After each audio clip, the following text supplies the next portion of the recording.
The new and improved Bison-class reusable fuel barge, able to deliver 72 tons of fuel to the Starway station.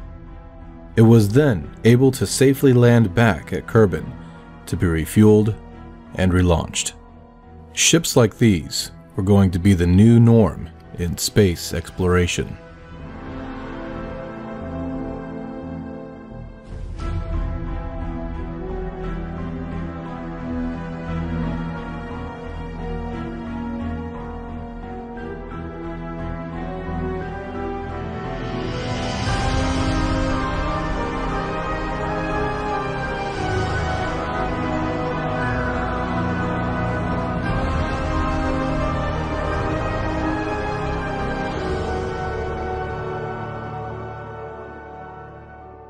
But in order to launch these large, fully fueled spacecraft, they would need a new type of SSRT.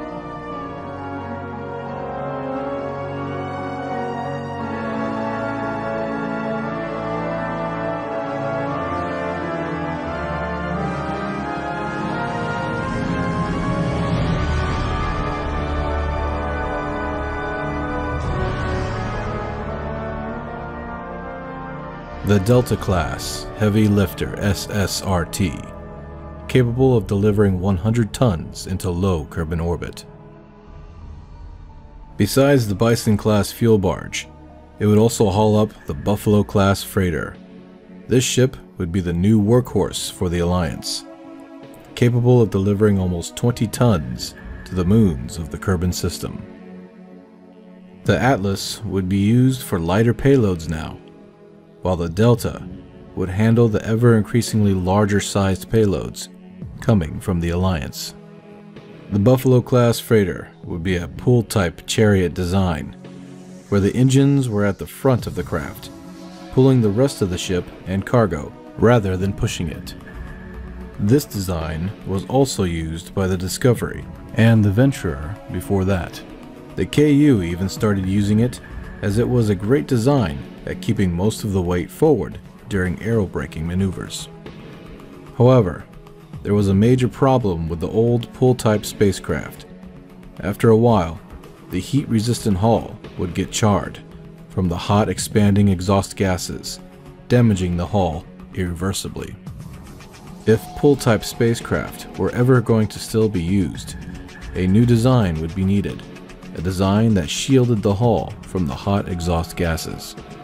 So, not only was the Buffalo-class freighter a new workhorse for the Alliance, but also a testbed to see if a pull-type spacecraft still had a future. Engineers and scientists debated about what would be the best way to go about discovering science on the moons. Plans were drawn up for a lunar rover design. Unlike the late Tacoma-class rover, this rover would be powered by a new wheel system, acting almost like tracks, but having the added bonus of redundancy. The rover would also have hull plating added to its frame to protect it from micrometeorites and radiation. It would be much larger and house more Kerbals for a longer time. The other plan, however, was to build a type of light moon hopper, capable of jumping from home base to any place on the moon and back.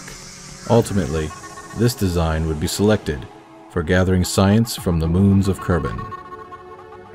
To support this new Luna jumper, a new moon base would be needed. Moon Base Tranquility. It would have a larger habitat, equipped with modern-day laboratories and computer systems. In time, it would be given a fuel depot to refuel the jumpers after every mission.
plans, such as a short-range tow vehicle, would also be considered, in case a jumper ran out of fuel near the base and had to be towed.